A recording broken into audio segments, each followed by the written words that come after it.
Company അടിച്ചാൽ വില ഞാൻ താഴെ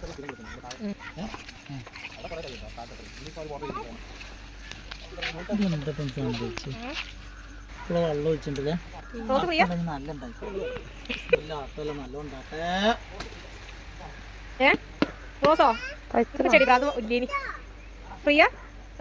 പെട്ടെന്ന് കായ്ക്കുന്ന പ്ലാവ് ഉണ്ടെന്ന് പറഞ്ഞ കേട്ട കാലത്തെ ഒരു പൂതിയാനിട്ട് ഒരു പ്ലാവ് കുഴിച്ചിടാൻ എന്നിട്ട് ഒരു ചക്ക ഉണ്ടാവും. നമ്മളിങ്ങനെ കുഴിച്ചിട്ട് ഒരു പ്ലാവുമ്പോൾ ചക്കയൊക്കെ ഉണ്ടായി കാണുക പറയുമ്പോൾ ഭയങ്കര സന്തോഷമല്ലേ. ചക്കനോടുള്ളൊരു ഇഷ്ടം കൊണ്ടൊന്നല്ല, എന്നാലിപ്പോൾ കുറേ കാലമായിട്ട് ചക്കനോടൊരു ഇഷ്ടമുണ്ട് കേട്ടോ. അപ്പോൾ ഫസ്റ്റ് നിങ്ങൾക്ക് ചക്ക പറ്റൂല, ഇനി പിന്നെ ചക്ക ഇങ്ങനെ കൂട്ടിയൊക്കെ നോക്കിയപ്പം വല്ലാത്തൊരു ടേസ്റ്റ് ഉണ്ട്. പല വിധത്തിൽ നമുക്ക് ചക്കന ഉണ്ടാക്കല്ലോ. പണ്ടത്തെ പോലെ ചക്ക കൂട്ടാൻ മാത്രമല്ലല്ലോ ചക്ക കൊണ്ടുള്ള ഉപകാരം. അങ്ങനെ നമ്മൾ പ്ലാവൊക്കെ വാങ്ങി കുഴിച്ചിട്ടു. അപ്പോൾ എനിക്ക് അയാളൊരു റോസിൻ്റെ തൈയൊക്കെ ഫ്രീ ഒക്കെ തന്നിട്ടുണ്ടായിരുന്നു കേട്ടോ.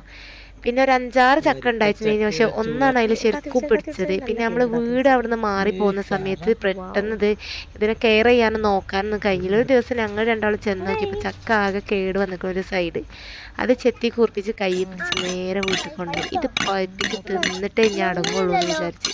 പഴുക്കൊന്നുമില്ലേ നോക്കാൻ വേണ്ടിയിട്ട് ഒരു 3-4 ദിവസം വെച്ചു കേട്ടോ. 4 അല്ല 5 ദിവസമൊക്കെ വെച്ചിട്ടുണ്ട്. അപ്പോൾ നല്ലോണം മൂത്തുക്കണം കേട്ടോ. കുരുവൊക്കെ നല്ല പൊടിയൊക്കെ ഉണ്ട്. അപ്പം ഞാൻ അടുത്ത വീഡിയോയിൽ കാണാം.